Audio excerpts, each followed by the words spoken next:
welcome to PowerPoint 2010. In this tutorial we're going to talk about how to use audio effectively in your PowerPoint. There are a couple of different ways to include audio, and the first one is through the transitions ribbon. So I'm going to select the transition ribbon, and this is probably what most people think of when they think of audio in their PowerPoint, is they want it to make a little sound as each slide advances. So I first just select a transition that I like, picked one right there. And then I can choose this sound option right here, and I have various different ones available by default. But if I come to the bottom, I will be able to click Other Sound and then navigate to where I've got this on my computer. By default, it's opening up the last place I was pulling media from, and you'll see that there's a Swing 01 wave sound there. If I click on this audio files drop-down arrow to show all files, you might notice that there's another audio file in there that's an MP3. PowerPoint is most compatible with WAV files for this kind of work, and so they pretty much need to be WAV files in order for you to use it as a transition sound. So I'm going to select that swing and click OK. You heard it preview the sound for us. It's a little swing that I found online.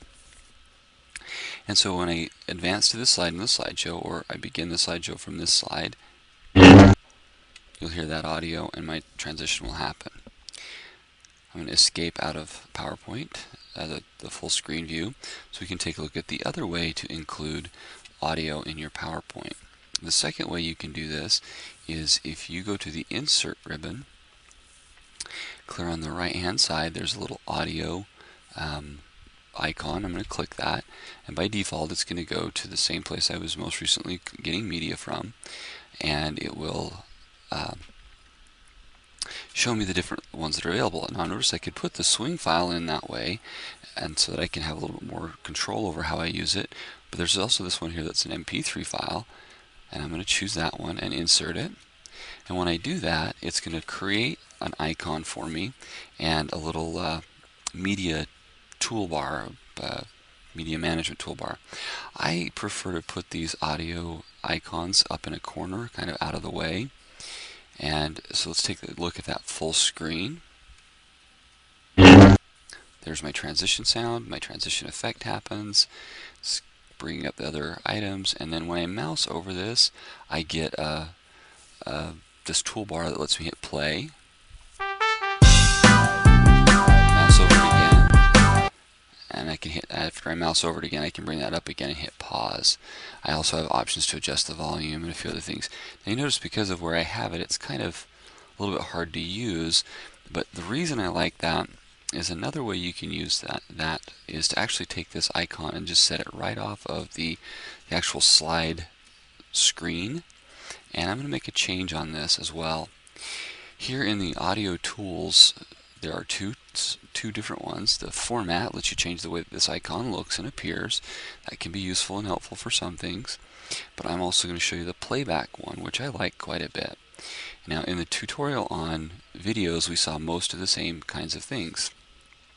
There's a play button, a bookmark button, a trim audio, and if I select that, I get a very simple audio trimmer that I can select just a portion of that audio if I want.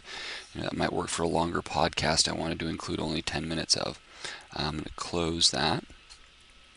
But another thing you can do here is you can actually change this from being to start on click to start automatically. So that now when I start my slideshow, you hear the transition effect. You see the transition and the audio.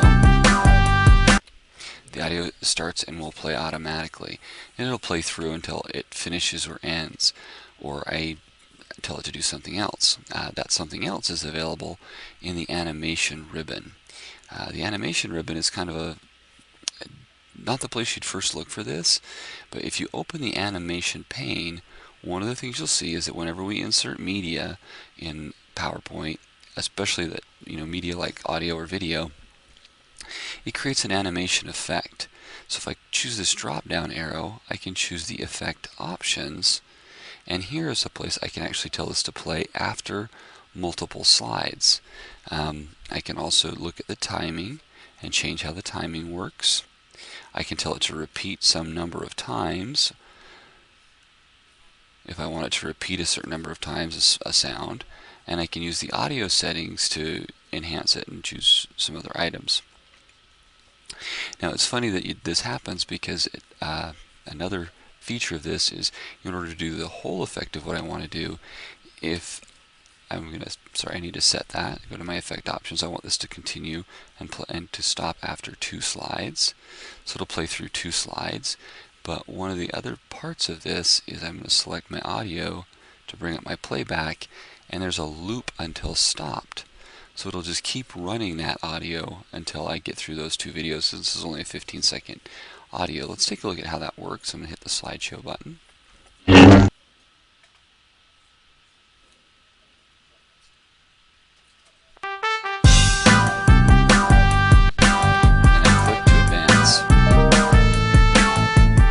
Click to advance again, and it'll stop the slide, or it will stop the audio. Now that may not be the most direct route to get there, but that's how you get audio to play over multiple slides. The reason I looped it is this is a short sound. But if you had like a song or a podcast you wanted to play over a couple of slides, you wouldn't need to worry about that looping feature we did there at the end. But that's kind of the effects and the options for modifying audio on your PowerPoint. Hope you find that helpful and useful, and look forward to having you in other tutorials.